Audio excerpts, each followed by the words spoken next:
ဥခွာကျွေးတယ်ဆိုတာကဂယုစိတ်ချင်တာလည်းပါတယ်ဈေးလယ်မှာဒီတင်းချထားတဲ့ဒီအသီးတွေကိုမင်းပါဇက်ကြီးနဲ့ကွက်ဆိုပြီးကိစ္စမှဆိုတာလည်းပါတယ်ကလေးမှာဂယုစိတ်ပေးမဲ့ဦးရှိတယ်တန်တန်ရှင်းရှင်းစားသူမို့ဘသူပဲထင်ဒီအကြောင်းနဲ့ပတ်သက်ရင်အခုရောနောက်ရောဘယ်တော့မှမဖြစ်ရှင်းခြင်းရေစမ်းမချောခဲ့သမျှရေစုံမမောဖို့သာမြင်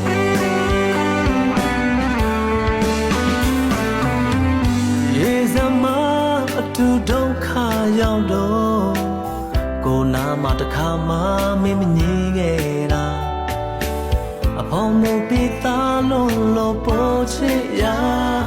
ပုံများလို့ရရေစုံ